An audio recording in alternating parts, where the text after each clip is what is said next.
Hello, and welcome to today's call on strengthening nonprofit resiliency, what your foundation can do now.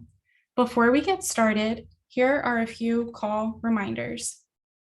For any technical issues, please submit a message through the chat at the bottom of your screen or email us at webinars@cof.org. For automated live transcript, please click on the bottom of the screen and select Show Subtitles or View Full Transcript. This webinar is being recorded and will be shared with all participants and posted on our website as a resource. Finally, if you have any comments, please feel free to use the chat feature. And if you have questions, please submit questions to the Q&A feature at the bottom of the screen. The questions will be monitored and answered throughout the conversation. And with that, I hand it over to Kathleen Enright, President and CEO of Council on Foundations. Thank you for joining us. Well, thank you so much, Melissa, and thanks everyone for joining us today. It's a pleasure to have you here. First, a quick gratitude to all of the council team who made this happen. We're so appreciative. We are here because the COVID pandemic really left just such a lasting mark on all of us. And the nonprofit sector and its leaders have borne such a large burden during this time. So we're here to talk about what we as funders can do to help. There have been numerous stressors, including communities that are divided and in turmoil, staff who are feeling burned out, folks who are facing unprecedented mental health challenges, and society's inequities that are continued to be pronounced, particularly along racial lines. So this has all added weight on organizations and leaders that are already doing incredibly difficult work with inadequate resources. And this has led to a nonprofit sector and the people within them that are reaching a breaking point. So early in the pandemic, a group of philanthropic leaders came to the council to launch a call to action, a pledge to be more flexible, to do what we can do to support our grantees, to listen more, to change what we can change so that their work is a little bit easier. And more than 800 organizations stepped up to that challenge and signed that pledge and increased your flexibility in response.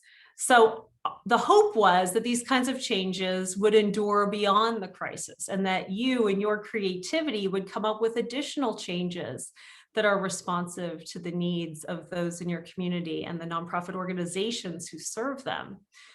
But because pandemic restrictions are easing, that is not going to make things a heck of a lot easier for nonprofits. The burden on nonprofits actually still remains.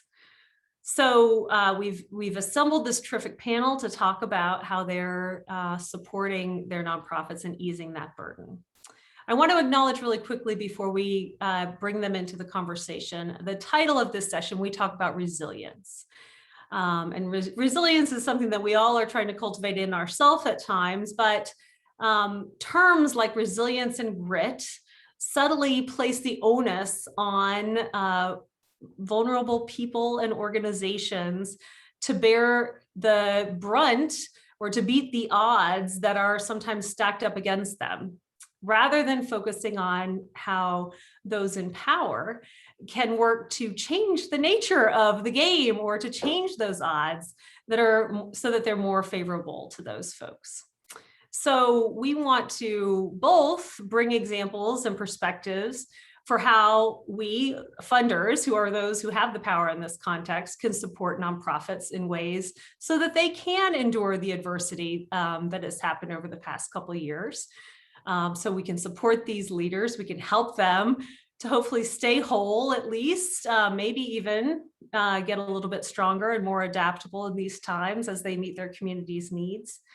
But these speakers are also going to bring some examples of ways that they're helping to change the odds, to change the conditions around them to better support nonprofits.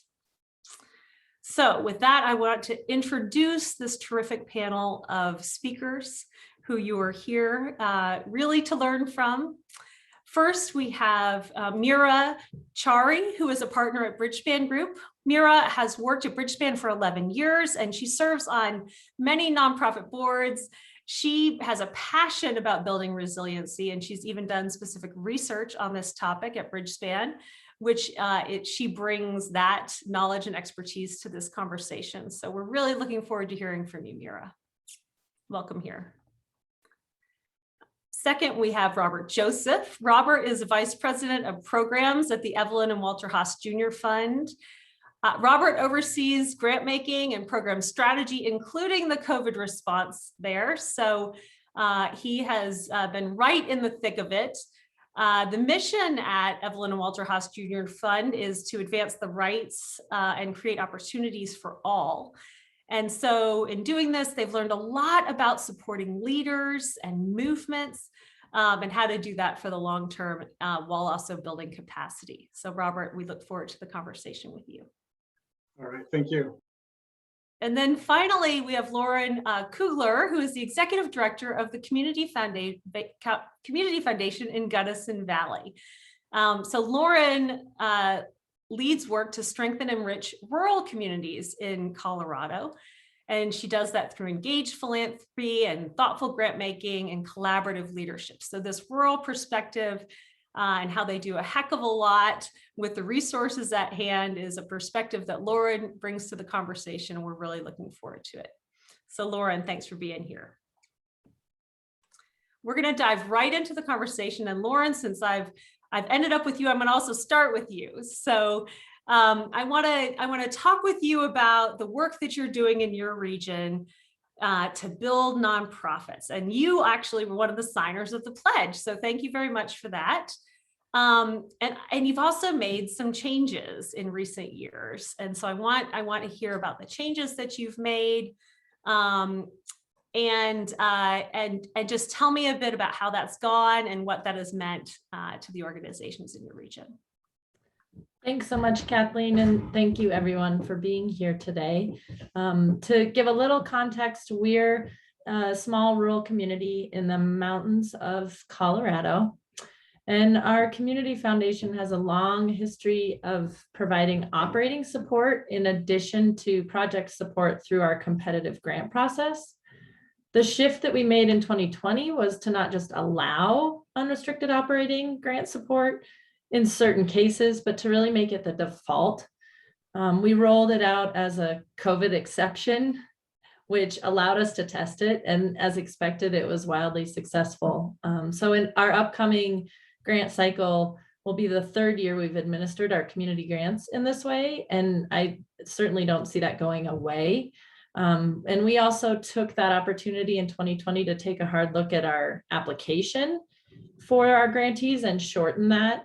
Writing the success of emphasizing operating support, we decided to pilot a couple of additional ideas. And last year, we offered a new collaborations category in our competitive grant making and tried to really leave the parameters for that wide open, encouraging new partnerships between organizations, as well as giving permission to test innovative ideas. And with those collaborative grant applications, and we had 2 in that first year, we made it clear that we expected their planned course to change during the year as they learned and adjusted. And then this year, we're rolling out a multi-year grant with a pilot group of our grantees. And so one of the goals there is to cut down on their workload of having to apply each year. And another goal is to provide assurance of funding that's beyond 1 year to assist with their own long-range planning. So with each of these, our keys to success have really been starting small and building trust. And one of the best things we've done with our local nonprofits is worked to develop authentic relationships so they see that our organization and the people in it aren't perfect. This has led to organizations coming to us for assistance when they're in a precarious or unsteady place, and not just when everything is going well. And so we've certainly learned some lessons along the way, and it's an ongoing journey, but we're enjoying the opportunity to try some things. Well, I heard so much what you just said there, Lauren. Oh my gosh. General operating support is the default setting. I bet you that got some cheers when you rolled that out. Too bad it's a virtual world. I wish you were in a room when you announced that. Yes, it is popular. I would imagine it would have gotten applause if you were saying that to your grantees live. Yeah. Well, that's terrific. And then I also heard you say that that your collaborative grants, you're assuming change. You're assuming that they're going to need to make mid-course corrections. So you're not making them tell you in the front end everything that how it's going to work, because that's the real life scenario. So that's pretty cool. And then multi-year, goodness, all three of those things, those are all changes for you as an institution? They are, yes. And they've been 1 year at a time that we've rolled those out, which has been helpful. So this year will be our first with multi-year. And the organizations who are invited to participate in that, we know very well. They have had relationships with us, whether it's through grant funding or other avenues, for years. And so we're hoping to broaden that with success as it rolls out. But we always hear that you built on these on each other. You always hear that the board is a point of resistance, and I always wonder if that's really the case. Was that the case for you? And if so, how did you overcome it? We definitely had conversations, mostly at our grant committee level, in preparing for board approval. And I really think that having peers around the country at various foundations who were trying similar things or had a history with, say, unrestricted support, finding those resources and pointing to other places where it had been tried and true definitely helped us, as well as leaning into the relationships we already had, and showing our board that we really know our local organizations well, and that those relationships are critical to the success of each of these. Well, that's amazing. I mean, the three together that you just mentioned, really you're helping build adaptive capacity in these organizations. And that's something that clearly we've all needed in recent history. Well, thank you for that. Let me bring Robert into the conversation. Robert, many of the commitments in the COVID pledge are ones that help build nonprofit strength and resilience. And I know that some were just part and parcel to what your foundation has done over time. So it was probably pretty easy for you to sign on. So just tell me a bit about how your work has evolved over the past couple of years, and what else or what new that you've done to strengthen those that you fund. Sure. Thanks, Kathleen, and thanks to the council for this opportunity. So really quickly, House Junior Fund is a family foundation based in San Francisco. So we're working towards a more fair and inclusive California. And we have issue area priorities and immigrant rights, LGBT equality, college affordability, and democracy.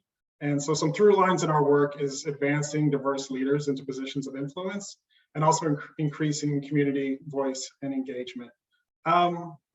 So yeah, our approach, similar to Lauren, we do a majority of general unrestricted grant making. So there is room to increase that we're exploring, but that's something that we've, it's been a value of ours for, a number of decades.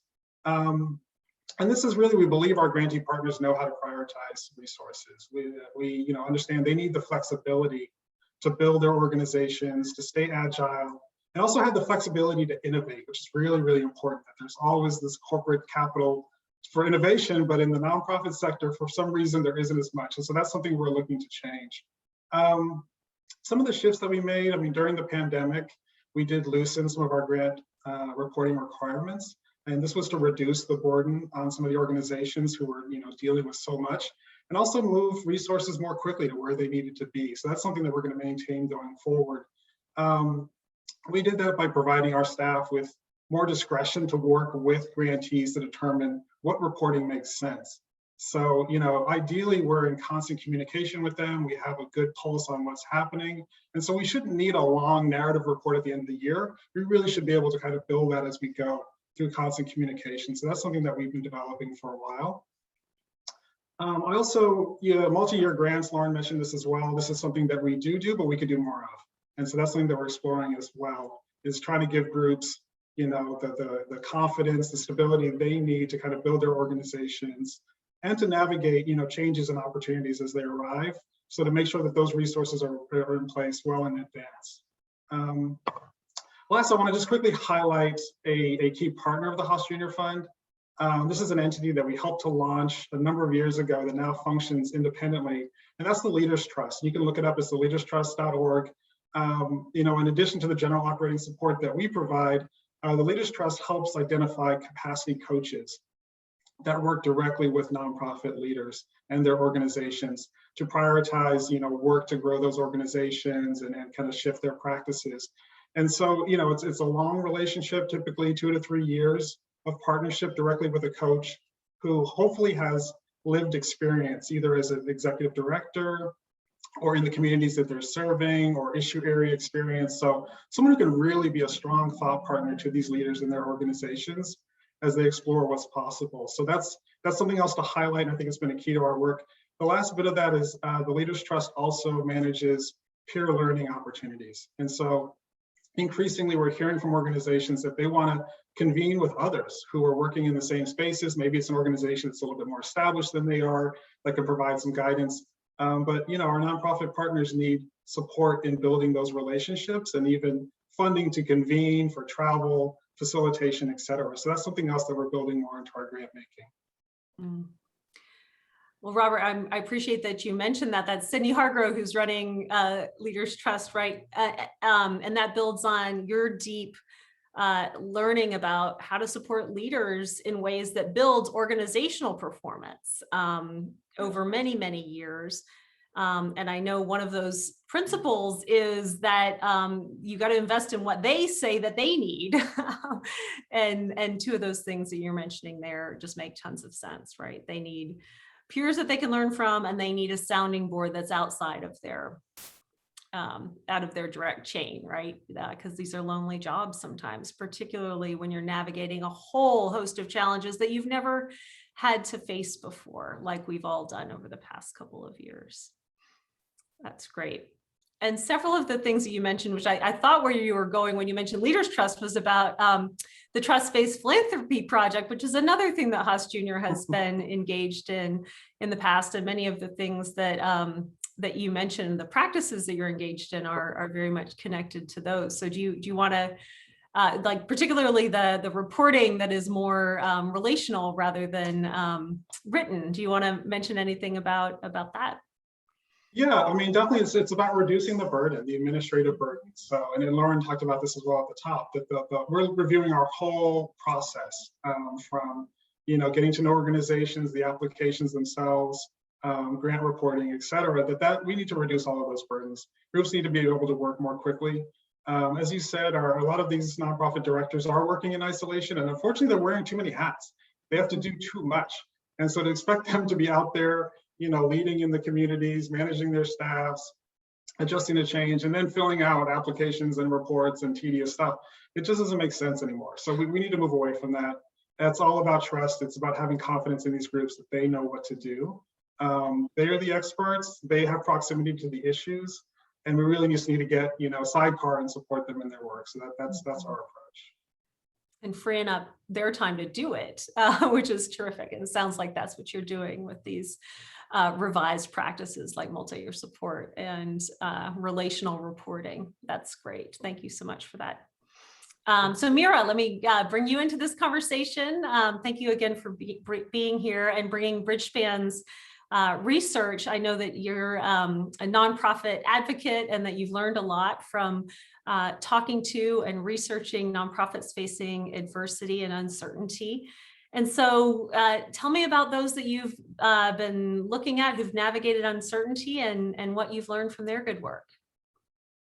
Absolutely. Thank you. And just, 2 sentences about Bridgespan. We are a nonprofit organization, and we do work to strengthen other mission-driven organizations, both on the philanthropy side, but also certainly on the nonprofit side. And as you were mentioning, Kathleen, over the last several years, and actually over the last 20 years, we've worked with hundreds of nonprofit organizations that have faced various flavors of uncertainty. And of course, the flavor that we've all been experiencing in the last couple of years has been incredibly acute.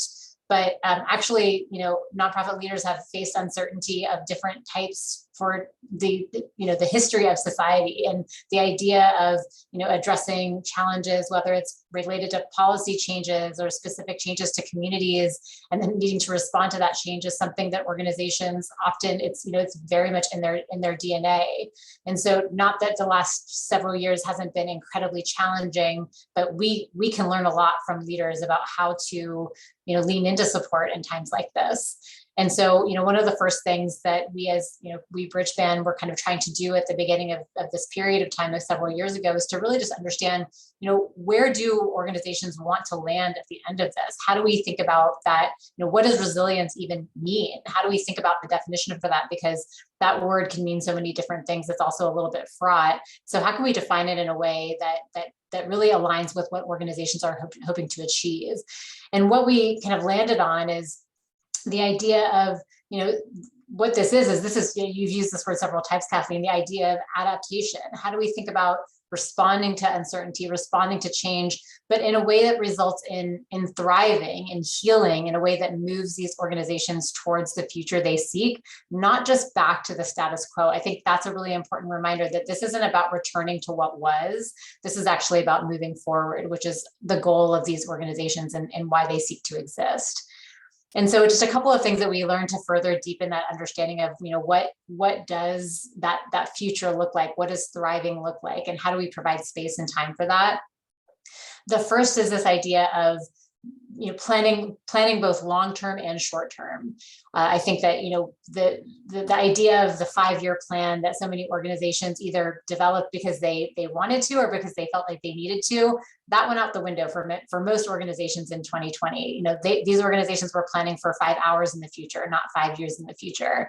And so thinking about how do you actually continue to retain that responsiveness that you have to have in a crisis situation, but also keep your eyes on that future, on that destination that you're trying to achieve.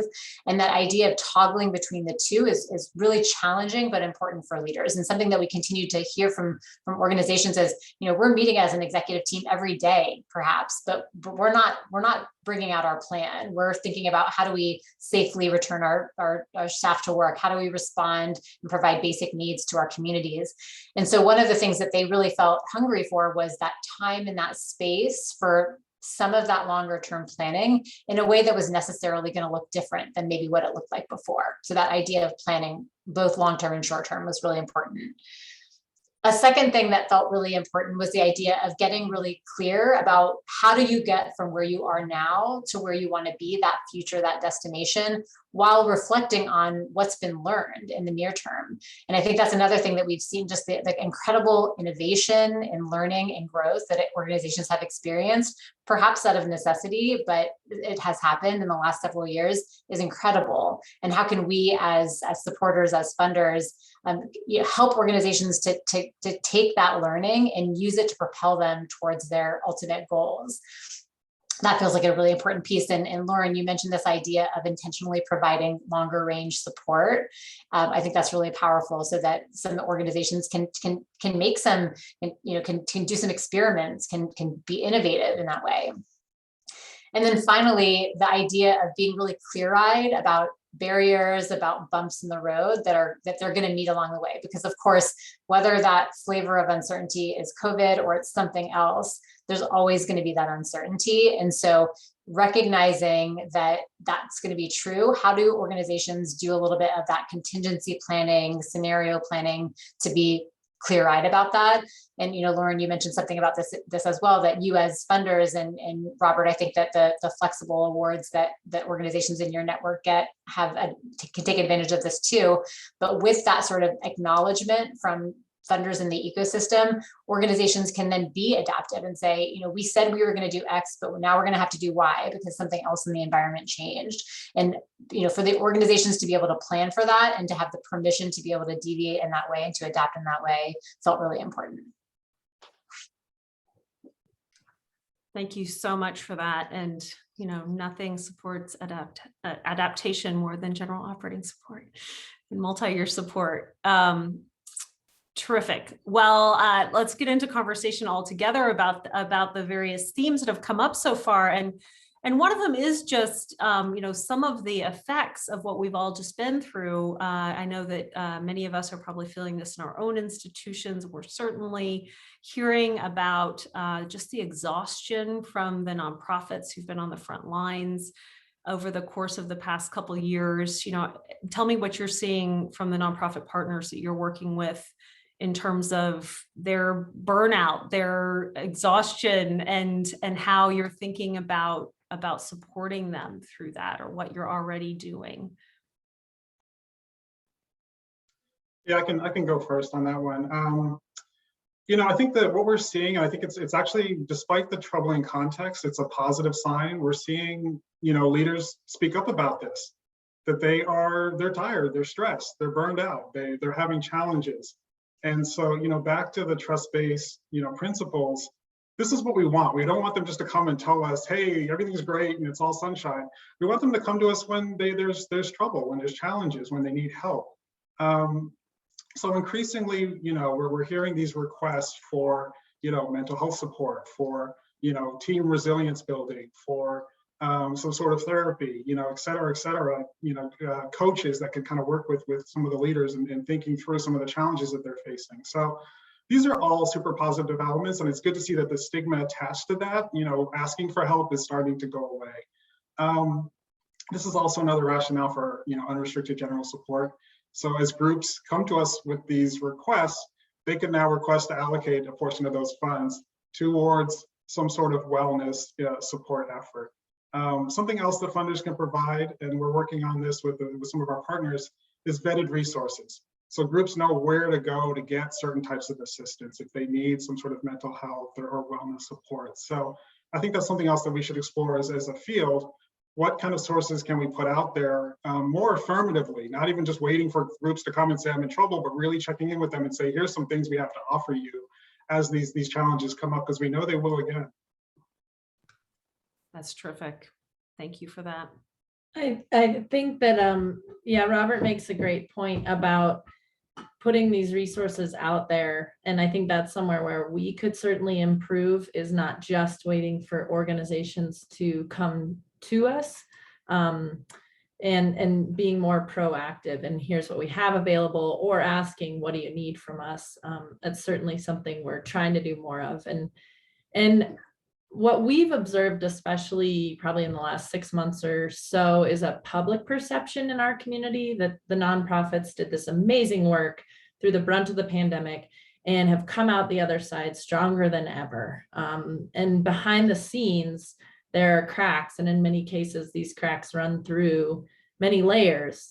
We've been fortunate to already have an advisor program similar to the Leaders Trust and some of that capacity coaching, probably on a much smaller scale, that we call the STEP program. And it's been a key part of what we do, essentially pairing nonprofits with a skill set for specific technical assistance. What we're finding is that instead of getting requests for one-off help on, say, strategic planning or financial reporting or fundraising, we're getting requests that really need more wraparound support, I would call it. These organizations may need help with staff morale, as well as board and staff roles and responsibilities, for one example. And so that is one place we're trying to adapt, is to be able to provide more of almost a wraparound capacity technical assistance support, rather than just the one-offs in specific areas. And in addition to providing the STEP program assistance, that's really geared to meet individual organizations where they're at, we're working this year to provide space and permission. And by space, I mean to lean in on each other, which Robert also talked about, and permission to question structures. And so we're convening these, what we're calling sandbox conversations, to bring together groups and people who may find new synergy or opportunities. So one of these will be arts and culture organizations, and also say the art teacher at the local high school, a music professor from the university, maybe a local psychiatrist who has an art therapy degree, or a city planner who was involved in getting the creative district designation. So a goal behind these sandbox gatherings is to develop connections and build relationships beyond just the nonprofit sector to strengthen our community support system. And we haven't kicked those off. For us, summer is a pretty busy time when everyone is in town. And so they will mostly take place over the summer. So stay tuned on that one. That sounds terrific. Well, I'm heartened, but also saddened by the narrative of, the nonprofit sector is stronger than ever. It's great that folks feel terrific about how the sector stepped up, but also it's tough that it maybe have that dark side of they're no longer in need of extra support at this stage. Mira, is there anything that you wanted to add from Bridgespan's either own experience or from your work with your client base? Just a couple of things, plus one what Robert and Lauren both said, but a couple of other things that will ultimately have an impact on burnout and kind of this incredible fatigue, but also is really about strengthening broader organizations. Is one is not assuming that organizations can run at this razor thin talent margin, and it really part and parcel of that is thinking about rethinking about overhead in the way that I think that we're working towards a trust-based shift towards the idea that if a CEO, for example, says gosh, like what if I had a COO, what if I could bring another leader onto my team that is really helping me to think about strategy, to think about organization building, or a chief of staff. I mean, so many organizations could benefit from those types of shared leadership structures that feel like that feels like a luxury given the way that their funding works. And so that idea, the ability to build teams in a way that requires quote unquote overhead is, I think, can be really powerful. And somewhat related to that is continued support in building succession planning out in organizations, because there are a lot of leaders that maybe would say, gosh, like I'm ready to leave. I'm ready to leave this organization, and we should, allow those leaders to gracefully exit into the next chapter of their lives. And yet they can't, or they feel like they aren't ready to do that because they haven't yet built their bench. And that is something that can be supported by philanthropy, and thinking about, how do we help these organizations and leaders to build their bench of incredibly talented emerging leaders that, but for some just opportunities to flex that leadership potential could be the next generation of leaders in the sector. And then the third thing is just something that related to what Robert, you mentioned, which is around community building and kind of cohorts and peer learning. The CEO jobs, ED jobs in particular, are lonely jobs. I'd actually say the same for COOs and other senior leaders of nonprofits. And so how can we as a sector help to create opportunities for connection so that they can share best practices, share ways that they're managing fatigue and burnout in ways that can help them? Well, I'm going to add in, if Robert's not, that, Haas Jr. was one of the pioneers in supporting sabbaticals. And sabbaticals are, a terrific bench builder, because you can have someone internally step up, or the leadership team needs to step up. So it's a great succession planning tool, and often philanthropy plays a deep role there. So there's lots of intel already built because of leaders in the field like Haas Jr. So I will move us on to another question. And I also want to invite the many folks in our audience to add specific questions that you'd like the panelists to respond to, and I will add those into the mix. From here forward, if you have specific technical questions, we'll get those answered too, or we will make sure that our speakers are able to send you resources through us after the fact. But I wanted to talk a little bit, we've been talking about sort of bilateral relationships with specific grantees to some extent, and also how you're working with your community. But, you know, I want to talk a little bit more about how we build the strength and resilience of the ecosystem and our sector more broadly, or maybe specific sub-sectors that you're working with. So Lauren, when we were doing a prep call for this, you talked a little bit about how you're trying to change some perceptions locally. And I wonder if you can share a little bit more about that, you know, maybe about, you're talking about what it takes to run a nonprofit. Sure. I think one of the ways we're trying to do that is bring our nonprofits to tables of power and decision making in our community, and help our municipal leaders, you know, government leaders, private business leaders understand the importance of that, what we call third leg of the stool of our community. That stool would topple over without those nonprofits, and how important it is to have that voice in decision making. And I think it can also often be taken for granted that people will flock to nonprofit work because they're passionate about a given cause or mission. And honestly, at least here in our community, we've actually gotten away with that to an extent for many years. With the cost of living increasing so significantly, we can't do that anymore.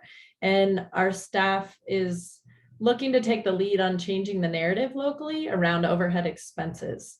So a nonprofit's people are often one of the most critical components of its programs and mission. And I know in this group here today, you know, that's not news to anyone, but it often is outside of this world that we work in. And instead of looking at staff as overhead, we want to make sure that our community is considering them the key to success and excelling at delivering on our respective missions. So we as a community foundation can frame a narrative around this in our own communications with the community, and also focus on it in our own programming. We do regular workshops, and so we have one upcoming that's focused directly at our local board members, called Passion Won't Pay the Bills. Very straightforward on shifting the perception of staff as overhead, as Mira touched on earlier. That is great. I really want one of those "I am overhead" t-shirts, because it's also that overhead's not bad. Overhead is just fine. We don't complain about it in our, you know, Starbucks coffee. Or yes, that's absolutely another way to tell that story. Oh, there's a lot of different, you know, approaches to it. Well, that's terrific work that you're trying to do some narrative shift locally, and make sure that, you know, that nonprofits are paid reasonable and market competitive. Nonprofit folks are paid reasonable and market competitive salaries, that you get great talent, which is also appropriate. So Robert, I know that Haas Jr. works in fields of interest, and you've done deep support in those. And so I wonder if there are any field level capacities that you're trying to build to support those fields, or sector level capacities that you can talk to. Yeah, definitely. And I saw, so Jessica put in the chat the COVID-19 pledge. And I want to, you know, there's a clause that's lower down. I think it's the 7th bullet that I want to actually lift up. And that clause is around, you know, supporting nonprofits in their advocacy work, so that they can, you know, work towards more improved policies. And that clause lists, you know, priorities there around healthcare, around rental assistance, worker protections, and a whole host of other things that, you know, aren't just important during the pandemic, but always, considering how things are going in our communities. And so that's something that we've been working on at Haas Jr. For a long time before I arrived, is hoping to kind of build, you know, stronger organizations that can conduct advocacy work that can help, you know, improve our systems, our policies that govern our lives and our communities. You know, our groups are often, you know, in a reactionary stance. I think that's where we want to shift this. We want to shift power so that they're having more influence on how decisions are made. We want to see more leaders that are representative of the communities in positions of influence, you know, in public positions, in nonprofit positions, on boards and commissions, et cetera. So that's something that we're working to support. And we're also hearing from groups that they want more support with strategic communications. This is a big area of infrastructure and strategy that they need support. You all know that we have so many challenges now with misinformation, disinformation. We've got to cut through all of that to educate folks and to mobilize our target communities. And so our groups, they can't do that on a shoestring budget. They really need operating support. They need dedicated staff. They need to be able to, pay for earned media, all sorts of stuff to really actualize that work. And so that's something that we're putting a lot of emphasis into. And then one last area of kind of support that we're hearing from groups is around understanding the lobbying and advocacy rules. So we're finding from a lot of groups, a lot of our nonprofit partners who are C3 organizations, that they're not using their permissible C3 kind of lobbying capacity.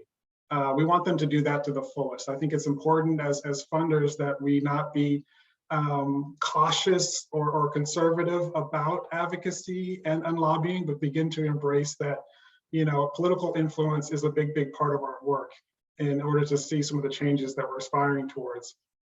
And lastly, we're hearing that groups are also working more closely with C4, 501c4 organizations and political action committees. These are groups that can do more direct advocacy and election work. I think this is a positive sign as well. We want to make sure that, the communities that they represent have a direct through line into that more targeted advocacy work that is happening through C4s and PAC organizations. And there are ways that are, legally permissible for these groups to work together in terms of organizing the communities and getting them engaged through these different outlets. So just want to encourage all of our partners to learn more about what they can do as funders to support this work. Take a look at your grant agreements, make sure that you're not restricting lobbying. That's a great, easy first step. And then also talk to your nonprofit leaders to see what types of supports, capacity, strategic and otherwise, that they need to kind of fully actualize their advocacy arms. So that's something we've been working on for a number of years and we'll continue to do so. Thank you for that, Robert. And just a small plug, the council is standing up some additional advocacy lobbying, advocacy training for our members. So if you feel like you don't have all the skills you need in-house, we'll be able to help skill you up in short order. There's so much to probe on there that I might come back to, but I just wanted to give Mira a quick chance to get in if there was anything that Bridgespan is thinking about in terms of building field level or ecosystem resilience. I shared in the chat kind of how guide to how funders are thinking about field level change and field catalyzing. So take a look at that. I won't add a lot to the conversation at this point. Well, thank you for that. I did just want to mention really quickly, Robert, or just ask you about any of your nonprofits. You mentioned just sort of misinformation, but whether or not specific organizations that you fund are finding themselves under direct threat or attack for the work that they do, and how you are supporting them in that. Yeah, unfortunately, this is a reality of our work in immigrant rights, in LGBT equality, in racial justice work. Our groups are still dealing with threats of all types all the time. Personal threats, and then of course, the more, I guess, less direct kind of misinformation and kind of obfuscation of the issue. So we're seeing a lot of that. And as our groups work on and kind of getting to more policy work and try to advance certain initiatives, there's a lot of challenges around getting accurate information out there about what they're proposing. So that's really where they're seeing a lot of these challenges, is that groups are co-opting their message, their messengers, trying to pretend like they're putting forth kind of folks who are representing the labor community or the local communities, when in fact they're actually representing an oppositional group that's just trying to confuse the facts around certain issues. So that's something that we're working with our groups on. I think a lot of the challenges there are, they need research around analysis to figure out what kind of messages are going to cut through all that noise. They need research around who they need to be reaching. Really getting tight on their target audiences. and what type of message is going to move that audience. And then of course they need, a lot of capacity support. I mean, this is just a lot of people time to do the direct outreach that's needed. I mean, to kind of move people on issues, you have to spend time with them, listening to them, understanding where they're coming from, sharing your story. We want to make sure that our communities have a chance to lift up their authentic, positive story and their contributions. And so that's something that we're supporting our groups to do. But again, this is kind of I would say a burgeoning space. I don't know if there isn't a silver bullet yet. We're still trying to figure out how to kind of navigate what is a rapidly evolving, media space. Our groups are using social media in more and exciting ways. But again, they need funding to innovate and really figure out what's going to work for them, their particular communities and issues. I'd imagine that that's a difficult thing to try to figure out and to come up against. So I'm getting some questions from the audience, and one of them is just about like the basic case for building resilience and why it's worth the investment. I think this came from a community foundation person, and the question is, statistics are showing that many nonprofits might not even survive the next year. And how do you make the case to donors, to investors, that this is worth it, that this is worth investing in?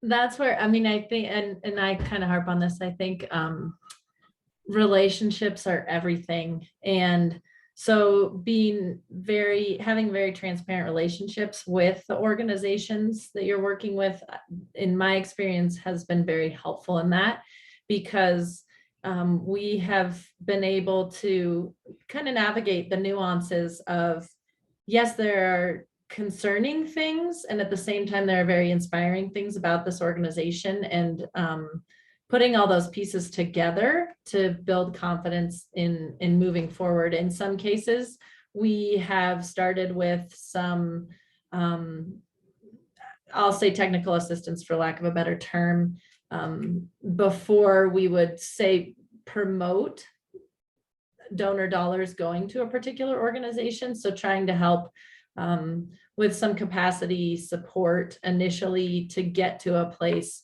where we can really stand behind dollars. But I think that in getting to know our organizations very well, we have come to be more and more comfortable speaking honestly about, yes, bumps in the road happen. It's not just in nonprofits, it's in life. And that doesn't mean that they're not worth investing in. Thank you for that. I had another question in here that is, we talked about leadership and burnout and all of those things, but we didn't kind of get to the meta trend of the Great Resignation and how we insulate. This is a question from the audience, said a little bit differently, which is about staff retention and how we're thinking about the nonprofit workforce and career development, and how we support resiliency by maintaining our workforce. So a few thoughts on my side, but I think that there's there's like the within the sector, and then there's kind of like the meta sector perspective of this. And starting at the meta sector perspective, I mean, there's just we need as a society to value this sector more. And that's something where I think, again, philanthropy and kind of a movement towards saying, we are expecting the folks who, you mentioned this too, Lauren, we expect folks to, feel like the mission is what's paying the bills, and that's what's going to keep them in the roles. But it's unacceptable anymore. And the market is telling us that. And so how can we, from a structural and sector-wide perspective, how can we continue to ensure that these roles are valued, and therefore that we can provide incentives for folks to come into the sector and to stay in the sector? So I think that's like at the sector level. And then of course at the individual organizational level, I think this is about continued stewardship of talent and people and culture, because if you're thinking about kind of cross or within the sector movement, what's going to keep folks at your organization are is, first, certainly, are you compensating them appropriately, but also, are you providing them room for growth and opportunities for growth? Are you providing a culture that allows them to thrive and that allows them to kind of be their full selves? Are you creating an equitable and inclusive culture? And so all of the things that leaders need to continue to have support on to build their organizational culture, to build their talent pipelines, to build their cultivation strategy, but then also what can we be doing and thinking about at the sector level to prevent people from leaving the sector entirely. And I will add market competitive salaries to this whole mix, which we cannot perpetuate a poverty mentality inside our sector by paying people subpar wages. Did either of you want to add into that, Lauren or Robert? I think Mira covered it. I just want to lift up a term that the Leaders Trust used, which is we're trying to build leader-full organizations. And so this is really about deepening the bench and making sure that there are boomers are retiring, of course, there's always constant turnover. That's a reality for our field. But then the good thing is there's just a ton of talent. There's a lot of amazing folks that are moving into positions in the middle management, and we need to be cultivating them earlier in the process. Again, that flexible support helps them with that. But I think something else foundations can do beyond financial resources is help them network. People really need to be able to build out their community, their Rolodex, and that's something we can help facilitate. Well, before we wrap, let's turn back to this theme of trust. So maybe each of you can think quickly, what is something that philanthropy does that builds trust, and what's something that we continue to do that hinders trust, that we could weed out and stop doing. So if any of you have thoughts on that for our colleagues, that would be great to hear.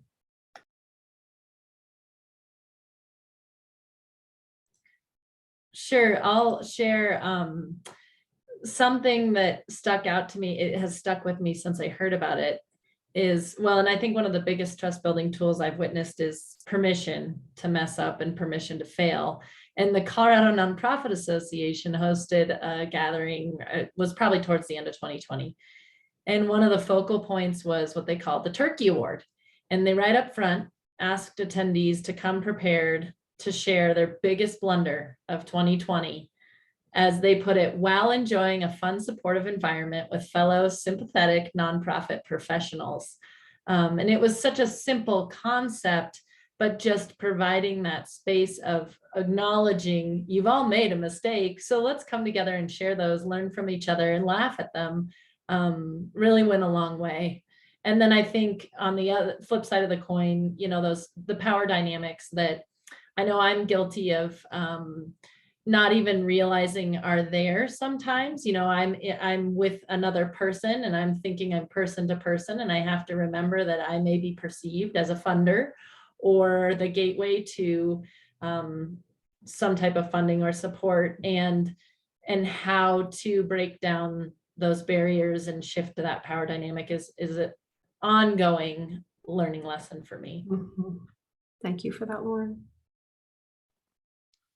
I would just add, don't be an armchair grant maker. So, take all the necessary precautions, obviously, with what's going on in our world, but try to get out there, try to get proximate to the organizations, to the communities that they're working with, really work to understand the context of their work, their priorities, So I think one of the things that we've done at House Junior is we try to share.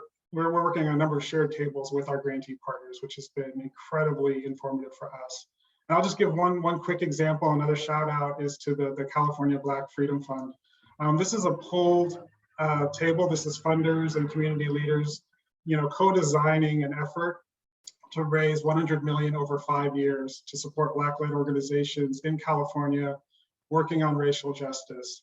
And so it's been an incredible, effort thus far. It's just about a year and a half old. It's already raised over 60 million towards that effort. And this is a table that is truly shared between funders and community leaders in terms of deciding, how the program is going to work, where the funding is going to go, and of course, monitoring, kind of progress towards some of our lofty goals around that work. So invite you all to check out that website as well to learn more about that effort. But I would like to see philanthropy do more of that, to share space and decision-making directly with nonprofit and community leaders.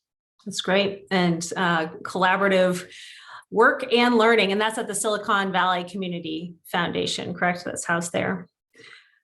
Terrific. Well, so we only have a couple minutes left. I saw a question in the chat about additional comments about keeping staff besides just salary, and if we had other thoughts about, time off or flex hours or things like that. I don't know if others had any. My only sense is that if we all think that saying that everyone needs to be in the office 5 days a week and back in their seats as they were maybe March or February 2020, and that's going to be a retention strategy, then maybe we need to have another think coming. So maybe flexibility on our own parts might be another thing that we can add to the mix. But do others have ideas along those lines? The only quick thought I'll say here is I think that you're essentially getting their flexibility feels really important, but I think just to introduce the lens of equity to that too, I think there's, the opportunity for, individuals to maybe move out of a more expensive metropolitan area where an office has been located and go to a place where they can be closer to family that they need to take care of, or, start to build wealth that maybe they haven't had the opportunity to. These are opportunities we need to provide to the folks in our sector. And so if that flexibility can provide that, I think it's really important to look into it. And also, to think about equity across an organization. There are going to be some staff that can work from home and others that can't, given the nature of their roles and their jobs. And those usually correspond and have a correlative factor with, salary and positionality and hierarchy. And so there's a lot of things. It seems really natural to say, like, we need to give everybody all the flexibility that they should have. And there are considerations related to equity on both sides of the table. Very, very true. Well, thanks for the questions. And so I'm going to give each of you a final word as we wrap our time together. This has been a joy. And so let's just talk about our hope for the change that philanthropy can bring, so that we're better off when our sector together meets the next crisis, the next challenge. So Lauren, you went first, so I will leave you with the last word this time. So Mira, can I ask you to go first this time? Sure. My hope for the sector and the way that philanthropy can continue to support the sector is to support leaders in being well. It seems like a broad and maybe a little bit of a flippant comment, but this has been such an incredibly challenging time for our world, for our sector, and social sector leaders carry so much. Supporting their communities, fighting against injustice, and it takes a toll. And so I hope that philanthropy can continue to recognize that and to think about ways to support our leaders in being well, so they can continue to do this work long into the future. Thank you for that. That's great. Robert. Yeah, I'll just really quickly say, I appreciate the council for putting out the COVID-19 pledge, but one of my hopes is that we don't have to do that again.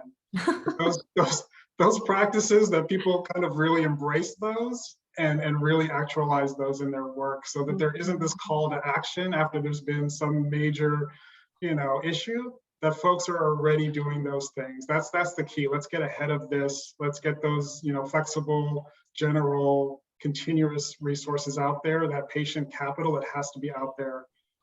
So just really hoping that people really embrace all of the practices and principles mentioned there, and we're in better footing for the next time. But again, thanks for this opportunity and this conversation.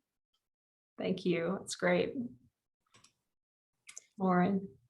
Well, it's been so well said. I would just add that I think philanthropy as a field has demonstrated a willingness to adapt and be vulnerable over the last 2 years, and I hope that continues. And those of us in the position of funder can learn so much from the nonprofits and people embedded in our communities. We need to continue to question assumptions and be aware of the limitations of power dynamics, whether they are real or perceived. And I really think that authentic relationships are the key to our success. And I'll just quickly add, I know everyone's questions didn't get answered. I'm happy in follow-up to provide resources mentioned and answer any questions that are relevant to me by email. I love sharing with peers, so I'm happy to do that. Thanks so much for the opportunity today. That's wonderful, Lauren. Well, so your pithy replies, the first was caring for the caregivers, which I couldn't agree with more. Embrace what we already know works, and be authentic and vulnerable and listen to those on the ground. These are terrific takeaways that I hope philanthropy takes to heart. And yes, we will follow up with all of you who attended and those who are listening to this after the fact, who registered, and we will get you the resources in follow-up. So thank you for everyone for being here, and very much thank you to our wonderful panelists for this terrific conversation today. We appreciate your time and thank you for the good work that you're doing every day on behalf of our communities. So thanks for being here, and we'll see you all next time. All right, thank you. Thanks, everyone. Thanks, everyone. Thanks for having us. Thank you. Good care.